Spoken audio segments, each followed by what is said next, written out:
Agone Nyasaye erokamano kinyi masani kuom thuolo motimo mondo wachak warad kodi jaera mar Lolwe TV gokinyi sani iluonga Reverend Taibo huko owara ero Yesu awuode nyaka Chikandaria lemo kod St. Meshach Fellowship Church era okinyi kama Nyasaye kod ng'wonone otimo mondo warad kodi e yor TV gokinyi mondo wapor wach mar Nyasachwa. Adwa nasom muma e kitabu mar Samuel mokwongo Pradek Matenda Ngwen nyaka 8. Mwacho niya, eka Daudi kod jogo mane ni kode ne giting'o duondgi megi ywak nyaka ne gionge teko moro mar ywak. Noseter mondo Daudi kargi ariyo e twech bende, mana Ahinoam nyar dala Jezreel kod Abigail mane chi Nabal maja Kamel. Kendo Daudi nodhier ahinya niwera ji nowacho mondo chiele gi kite nikech chunygi ne lit ahinya ka ng'ato oparo yawuote gi nyige. Daudi notegore kuom Jehova Nyasache. Kendo Daudi noluwo ni Abiathar jadolo ma wuod Ahimelek, Asai kelna efod kar kae. Mi Abiathar nokel efod ir Daudi kanyo. Kendo Daudi nopenjo Jehova wach niya, kalao ogandano anajok gi koso? Mi nodwoke ni lawgi niwera diera inijokgi kendo ma onge kiawa iniyud jogi duto mi iniresgi. Walam Nyasachwa. Wagoni ni erokamano simba jaler Rabi ng'amaler mar Israel yoduong' miromogo Nyasach Israel. Asepuoya wali Nyasaye sani kod okinyi ne jawinjo kata janeno Nyasaye mobedo piny mondo winj kuomi wach Nyasaye misekitelewa sani kod okinyi. Amalo Nyasaye kiyaw par ya winjo yaw Nyasaye nyaka chunye iye wach ka wach Nyasaye mobedo wukelewa wobedo teko wobedo konyruok wobedo geno ne jok mageno gi olal. Nyasaye wobedo chang nyaka ne jotuo gokinyi kama. Aselami ka yie we ka malaika gilor ka go kambi ti amalo Nyasaye kumeche te aselamo ka yie e nying loch mar Yesu Kristo. Amen. Amiyo nying Yesu duong' gokinyi ni awacho ni luonga Reverend Taibo huko awuode nyakach Kandaria. Okinyi ni Nyasaye osekela mondo wapor wach ka achiel kodi in mibedo piny ming'iya gokinyi. Asomo muma e kitabu mar Samuel mokwongo Pradek Matendo 4 nyaka 8 weche manotimore e kinde mag muma. Nadier thoro mar wach ma Nyasaye miya gokinyi en ni adwa na wuo kodi e wach mar law giri mayombi. Mane wach ma adwa na wuo kodi matin jal mobedo piny kaka ng'ato nyalo law giri mayombi. Ondike muma chieng' onogo ka Daudi ka Jesse wecho gore matek mawacho ni e chieng' onogo manoyudo ka ne gin e lweny kendo lweny ka lweny mane Daudi goyo, Daudi ne lo wasike kech Nyasaye ne ni kode. Noseneno gik madongo mane Nyasaye osetimone. Noseneno lwenje madongo mane Nyasaye bedo ne Nyasaye. Chieng' moro ka Daudi nodhi e lweny wako oganda maduong' ka giduogo bang' ndalo adek to ginuang'o ka wasigu miluongo oganda jo Amalek nomonjogi ka gionge kech kinde no chuo ne dhi e lweny mane dong' e mier ne gin mon gi nyithindo nyiri kod jawuowi gin mane gidong' ka girito jamni. Wachno notimore ma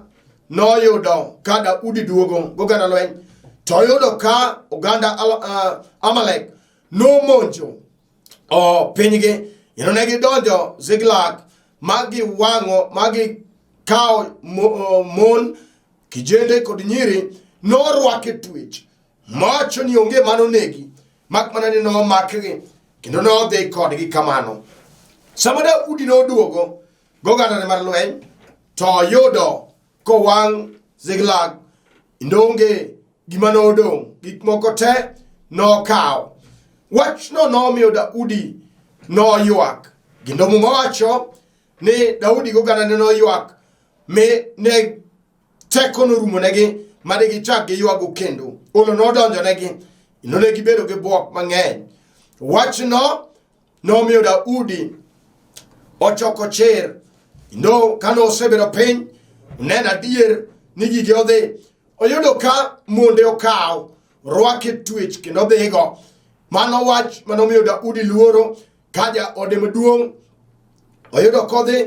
kendo yudo kaja ode mar ariyo bo okaw gi nyithindo. Mon nodhi kamano gi jowuoyi, mon nodhi nyaka gi nyiri, mon nodhi gi mwandu te mag Ziklag. Kendo jo Amalek nowang'o Ziklag, onge gima nodong'.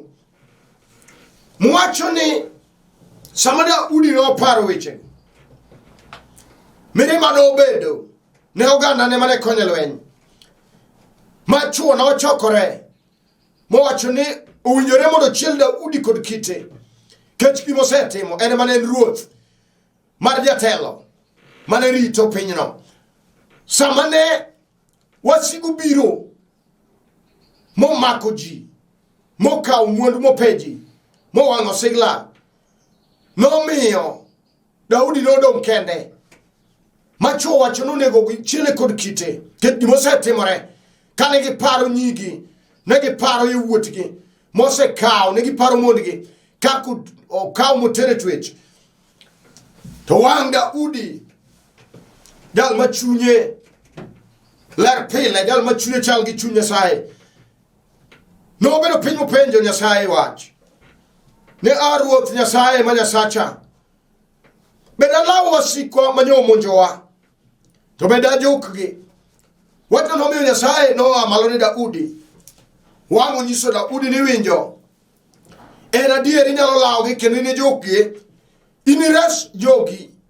mosekaw motere twech. Wach nomiyo Daudi noluongo jadolo maduong' iluongo Abiathar. Abiathar mano wuod Ahimelek, Daudi noluonge monyise ni winjo dichuo kel efod, efod mano nanga dolo, efod mano nanga lweny, efod mano nanga marie, efod mano nanga maka ng'ato rwako to loko kite machielo. Odung' lweny, odwa lawo gimoyombe, gige osedhi omaki, osetere twech koganda jo Israel mag wasigu mano monjo Ziklag. Osekaw gik moko te, mokaw mon, okaw nyithindo, gidhi nyaka gi jamni gimodong' onge, magi wang'o dalano. Wach no wang'o miyo Daudi pod Jesse wuoyi mathuon wang'o choko chir, wacho ni winjo ruoth bed alawo wasigu manyo monjowa, bed alawo wasikwa manyo pewa. Nyasaye kod ng'wono ne nonyise ni winjo inyalo lawogi kendo in jokgi, inires mwanduni. Winja gokinyi, wan gi chuo mobedo piny gi mon, akia gima yoro malero chuna mondo wuoye gima ng'ato nyalo lawo ma ane piny gima oseyombe. Daudi nodong' gi lwete nono mano thuon. Jogo noneno ka gima otieke, jo Amalek noneno ka gima geno ne orumo. Tawuoro jal manyalo wa piny mondo law gima oyombe, olaw gire ma jachien omako dhigo. Wang' chiro donjo ne to kwa efod ni mondo kel efod, orwak nanga lweny. Nyini nitie nanga mirwako mar lweny, kanyo dwaro yo magiwalo, kech ng'ama law gire moseyombe, ng'ano ok dwar gik mapod iwale, en ok odwar gik mapod igoye mbaka mag chama, ok odwar gik mapod iwale kanyiero. Mano jal maja masira, mano jal maja en oonge sa miketho, oonge sa mapod inyiero go miwalogo, oonge sa mapod obedo go piny. Mano jal madung' lweny, mano jal matimo remo dung' remo, mano jal ma en gimodong' go en ng'ato tho kata en motho. Daudi wang'o penjo ruoth, Ninyi Ruoth Nyasaye ma Nyasacha, bedala wasikwa manyo monjowa, mokao gigewa, mope mondwa, mokao nyithindo, gikao jamni, jok mano wango mier, bedala gi. Ukinyi kama, wan gi chuo, majo Amalek, no ane gi piny, moyako gigi, gidonjo, Ziklag, magi yako mwandu, gipe mwandu gidhigo, gikao gik moko, samidong ka, minenani, nitie kaka jo Amalek, no monji, magi ne gikao, nyaka gimane mako, masa moro pachi no geno, giwei no, giwei kamano geno onge, giwei kavishon mari, okinyal rela, nikechango, jo Amalek no monji, to kinyi wa uokodi, wan gi Nyasaye manyalo miyi ng'uono, michaki amalo kendo, ka Daudi ka Jesse, mano thuon, makata gik moko nodhi, to winjo ka chir moro make machielo, wacho ni analawgi, kawuono, kech Ruoth Nyasaye osewuoyo, kata mana in, kami bede pinyno, wan gi ji, maka moro, ubed kata kijana, mano somo, no us mwandu, sama ni puonje, no us dhok, no us nyakalo, kewe nigeno nitie, sama nutieko, gino noduogo wero kode, kajo Amalek, no pe, udong kamano, ticho make onge, masa moro, onene kangama no oketo mwandu, kaka ne, Juda no neno, Daudi, mowacho ni winjori gachiel akidi, wigi wil, gilwenje ma Daudi osegoyo, wigi wil, gilwenje, ka Daudi oneno gi jo Filistia piny, mano wigi no wil go, gineno ma kawuono, gineno mar jo Amalek, kaka osepuo gigi, kaka nyithindgi osedhi, mane ma gineno, giwacho ni owinjore ochiele gi kidi, kata in samoro osejari, nikech gik manyot imni, ineno ka onge return, ineno ka onge geno mikelo, ineno kionge faida, iwinjo kata dhako manena sani, wan gi jochiende manyalo monjo ji, machalo jo Amalek, magi yani malo, kata kama initieno, to wan gi inve, gimako keny gi lingo, omako linge lake, odhigo tineno, wan gi mon, manyaka chuo, jochiende osemako, omako chuore manyo okawe kagi erore, kanyo gikendore kagi mor, jochiende mag jo Amalek osemako dichuo, dhigo kamarando to neno, samoro en mono chute mukau chuori, choto mako chuori samoro yueche moko, samoro kite chapate bubede, mera winjo kinyi nitie wan, Daudi ka Jesse, ka wan gige odhi to nen, winja wang dalade, mago jok mose dhi mabor, jok mose yombo gi gik moko bang dalade, mago jok mose dhi atwa, to wang chir moro make, koparo, gige modhi, oparo monde, oparo nyithinde, wang oparo mwandune, to wacho ni winjo, to unang na lau giga, chomo Ruoth Nyasaye tir, mocho ni noyudo teko nyadichiel, kuom Jehova Nyasaye, konyise ni podi nyalo lau gi nyalo jukogi, kata mana yini winjo dhako, kata dichuo ma ja Amalek omako, olinge lake, samoro, irio kech gi nyithino, idong kanyo, idong chwata, irwako gute ariyo, mar dichuo gi mar dhako, samoro irio kech gi nyithino, chuori ni tienga, choto mako, olingo jogo kamoro, wawuko di kawuono, chala ni Daudi ka Jesse, ka ng'ato nyalo rwako nagi for, ka ng'ato nyalo rwako chir, ka ng'ato nyalo rwako yie, ka ng'ato nyalo rwako, teko, to wacho ni kawuono, kata mana dichuo modhi, kata tiche manodhi, kata ang'o manodhi, to kawuono ng'ato nyalo apiny. Kochalo Daudi ka Jesse, mano kodeore, kata tiche manodhi, mano yachino gwe lweti, kech wan gi chunje, mag jo Amalek, ma oku yie gi ber, gijalewo di gigolo gik maber, mondo idong kamano, tu Yesu de Nazaret, jateko mar Kalvari nitie okinyi, ne dhako kata dichuo, mobedo piny sani mawinjo, kata obedo mana tuo, emo oniano kodi, mano ja Amalek, mope odhi gi ngima tineno, omako giri odhigo, inene kama, giminyalo time maonge, samoro nyose go atwa, kawuono kod okinyi, inyalo bedo piny, migo kwan. En ang'o ma Satan odhigo? En ang'o ni ma Satan odhigo? Nikech okinyi biro law, gigo mane jachien omako, kata ochalo nyang', momako dhiang' e nam, kano dhi modho tineno kodhi giminyalo time wa onge kech wan gi ji ma oneno ka gire dhi rando gimonyalo time wa onge kech gimomake no tek moloye wawuok kodi gokinyi kawuono wan gi Yesu ja Nazareth jateko mar Kalvari nyalo ani malo kato bed ang'o kato bed tuwe mo ani malo ineno ko ochamo gimani kodhigo giminyalo timo onge setiyo gi mwandu ma ji oweyi chalo Daudi mane ji wacho ni koro nego chiele gi kidi kech ok neke koro kelo ala ukelo chandruok ukelo miero ukelo los e piny Juda kawuono gokinyi kamiwinje wach sani akia giri moseyombi iwinjo dhako kata en mana keny ma jachino mako iyi ok inyal neno kothi jachino mako iyi ok inyal neno nyathi ineno kodhi gi ngimani kamano dino mako keny samoro idwa mede ni dhako nikech jo Amalek omako nyathi ok nyal dhi wawuok kodi kawuono gokinyi chala ne Daudi ka Jesse jal manorwako chir nyadichiel to wacho ni kawuono biro law gima ja Satan omako gima wasigo mako gima ja Amalek omako aso iwinjo chir modonjo na gokinyi wabiro law gi kata ne gisedhi atoa kata ne gikawo ang'o kawuono gokinyi ka Nyasaye omako bar ng'ato to ibiro law gima wasigo no mako giri ibiro law gi chir ere wach mochumi miwinjo jadier ma jachino linge kati manyo semane utami yodo okinyi dwoko nitie mwach bar nyalo mar ono miyalo kod sani nyalo miyo dhako chir mowach na dier kata marano kata dichuo ma kongo dhigo inyalo dade e lwet kongo kata obed mana dhako emineno ka weche magalagala osemaye ineno ka Kenya dhi ineno dier ka dhako moro samoro osemako dichuo inithagori dong' kanyo kawuono inyalo choko chir miwache niya kawuono ane Daudi ka Jesse abiro choko chir mondo alaw gira ma Satan dhigo mondo agole lwet wasigu mondo agole jela mondo agole siko mano kata obed kijana kichwane gi kijende ma jo Amalek omako waneno ka kongo dhi ngimane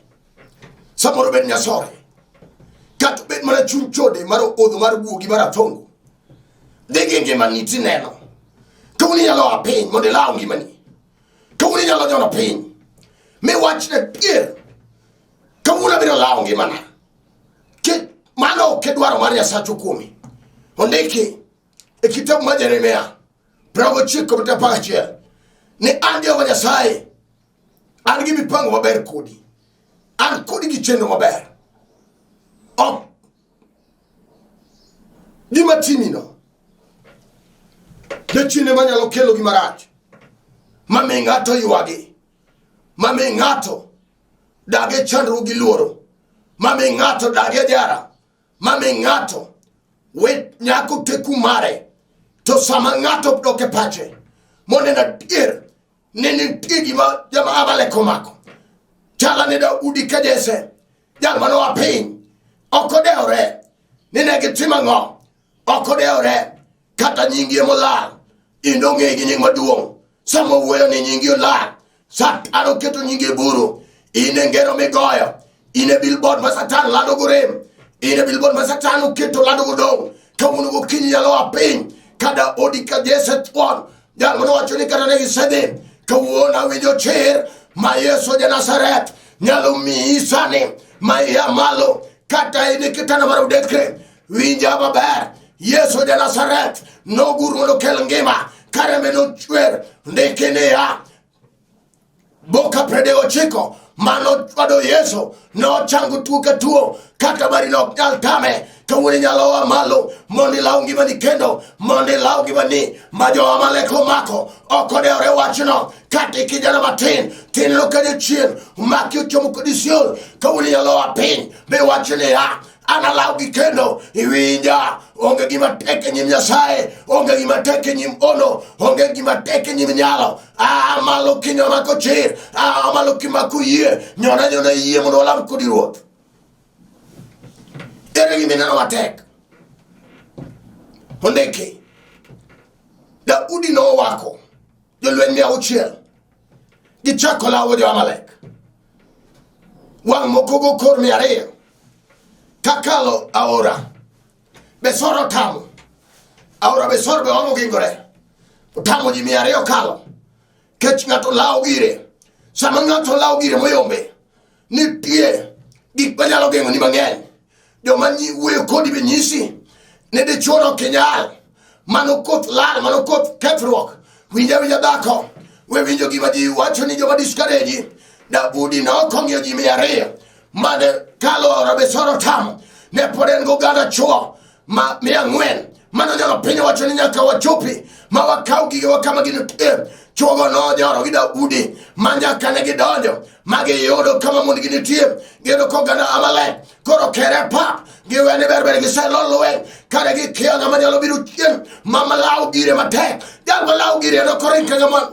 ng'ama dhi gi gire en odhim gi speed mamalo kata mana in kawuono kata nying no oselal kata gigi no odhi mabor kata kama gintie luoro nitie ok inyal chomogi kata mana ngima mana chuogo se uro kamoro en neko mano rwak kuom nyathi kawuono gokinyi inyalo choko chir miwach ni an madhi alaw nyaka law giga an maseya malo mondo ajuk gigira ere chir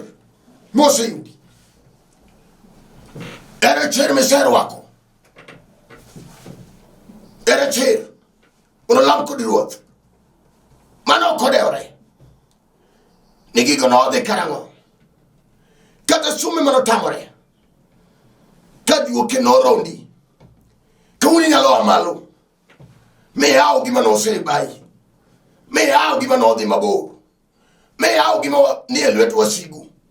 kech ang'o Nyasaye mano wuoyo gi Daudi Nyasaye no pod entie nyoro tinende kawuono nyaka chieng'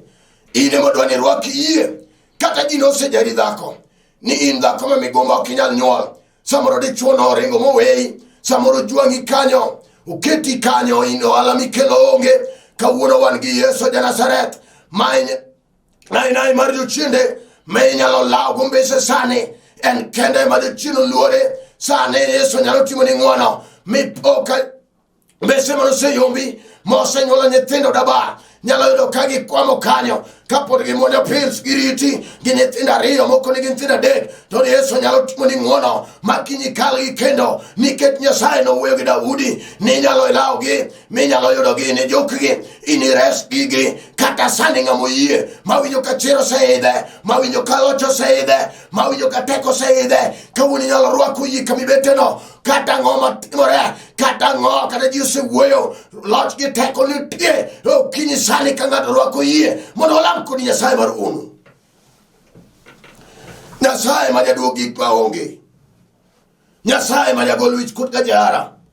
Nyasaye ma jaduog ne ji nying Nyasaye ma nowane Daudi kadise malo Nyasaye ma nomiyo Daudi ojuko gige nyalo timo ni kata kamibeteno ok odewre gima ji wacho dong' achiel winjo dhako ni Nyasaye miwuoyo kuome en wuon geno ne joma geno gi olal ok odewre winjo kata ji semi ni nok inyal malo kama initie kech winjo nyalo mar Jehova ok odewre dhako dichuo kawuono ok odewre kata ne gima ilo ma kamigede onge kawuono nyalo law gima nosekali kawuono nyalo law giri manosemaki kawuono nyalo law giri mane lwet Satan chunyi wuoyo nang'o mondo lam kodi ruoth ere kaka chunyi wuoyo biwinjo ka loch oseidhi minyalo law giri ma Satan nomako kata nyathi modonjo e urruok dhako kawuono nyalo tuyo kola mar rabolo ine nyithindi kata nyiri ma apgi olal giyudo mana joma nyuol kodgi ma kawgi to onge dhako kawuono inyalo tweyi matek wacho ni nyithinda ok lal e lwet wasigu nyithinda jo Amalek ok dhigo kawuono inyalo nyono piny kata twe molonjo kodi ong'ala machielo inyalo nyono piny kiramo miwachi kawuono agolo giga lwet Satan iwinjo dhako kata kenyie madhi gi bathe mineno ka jo Amalek dhigo tineno kawuono inyalo nyono piny miwach ni winjo Satan ok dhigo taneno winjo maber iwinjo dichuo kata chigi ma ng'ato kawo kawuono inyalo nyono piny mondo idong' misumba kawuono inyalo nyono piny kiwacho niya gima Satan no kawe maane malo ket nyasacho ya malo ne jal morwaku yege chir yene ma onoluwo sani monene Nyasaye mar Israel kata nyingi no ruchi kawuono nyingi nyalo malo maimbi chaki ger kari kendo kata ji neni ka failure kawuono nyalo apin mi wadna tiri ki Nyasaye mano ane Daudi kaje semalo Nyasaye no podini tie ene mo woyo kume en kende manige Lord en kende manige teko en kende emaji chindu lure kata sani go kinyi gaga chungi pin kama inu tino kata sani go kinyi roka ye Kenya logo chungi pin Kenya lo tingo badi malo tiga badi malo Yesu ni tie Kenya lo mako kama irami iwinja de tuo maka walam ruot dike teko ni tie mar nyalo mar ono mabiro wuoko chomi ter kawuni biro neno nyalo mar Jehova no okode oregi ma Dios wacho okode ore omera kata nyingo lo ruchi wan gi wat mar nyalo mar ono wan gi wat mar teko mar Kalvari wan gi wat mar ono birge de loya wan gi wat mar Yesu de loya maka tiyo lam ruot Nyasaye ma ono ne ane Daudi kaje semalo kagige Satan no ka kajo Amalek no yombe ne ane malo Nyasaye mo chako do gige kata sane da kone mapiwange de kala ni inyalo ane malo kendo de chiel mondo mak ode made mondo mak chore made mondo mak nyithine made kata Satan oloro kawuono awinjo kifungu manyalo yao sane kata rairiwe mo ane malo machalo jo Amalek kawuono nyalo ane malo metimne ngono kendo machak luonge ne men ngato machak luonge ni dhako kendo machak kwane kadhano kendo Nyasaye mar umbe lwenje ne di chuone mogo chonge piny samoro nge nying samoro tich no rumo ne kaju chene no ketho tich mogo tich lwete Nyasaye mar ono chome gi wachini ne di tuone mogo chonge piny Nyasaye ma Satan sando ndikini ya boka predego chiko mano chwadi Yesu ne chango tuka tuo kata marane nyalo resane kata bed kansa nyalo resane kata sickle anemia nyalo resane nyingi Yesu ja Nazareth manage teko kod nyal amalo ne lolwe TV pare dara kaidara tingi malo Nyasaye par niko kelo pare Nyasaye nyaka department te par you teach te kete manegi ngwono nyake pin Kisumo par jo yalo Nyasaye ma yalo wachni TV lo lweka wala machielo Nyasaye kitingo gi malo ase pui ne ngato ka ngato changi je tuo mogo chonge pinyni changi Nyasaye ma Satano makugige par Nyasaye nyaka machuo chore ringo weyo dala Nyasaye machuo ringo weyo ot kende katagore gi nyithindo ne imakure kama ni tie Nyasaye mondo chako duke kendo par de chuone madhako ringo weyo ni Nyasaye timne ngono kod shane ne nyathi kichni Nyasaye maywakni madwaro konyni madwaro changni madwaro Nyasaye mondo yaw ne yorege nyaka Nyasaye matije okethore yani malo Nyasaye kaka ne timo ne Daudi kajese alami ke yie nying Loch mar Yesu Kristo amen. An mana wuoyo kodu ilunga Reverend Taibu huko kanasa wacho aludi nyakach Kandaria owara ero Yesu alemo kor kanisa masent shakera motel negi Archbishop owadu aja fetho nyanga Kongo Nyasaye mondo gwedha jaduong kaened kota wa Kisumu Polyview Nyasaye mondo gwedhwa kanisa ni tema St. Meshach Fellowship Church kamora mora maginitie gaero jorabuor Jonyam Kebe nyaka turwa hotel na wadwa Pastor Dan Abuto Nyasaye mondo timni ngwono opar Bishop Kuto ogena mawudo Kuto Bishop Ogada Nyasaye mondo timni malo nyaka Bishop Kenda otimni ngwono nyaka wadwa Vika Jonomer Nyasaye timni malo Gabriel Nyasaye timni alarate malo nyaka Jobungu Lazaro Okech Zerekea Okech Lazaro Nyasaye timni malo Kanon mago jodongo muserito kanisa ne jok madwara ane piny Nairobi Kibra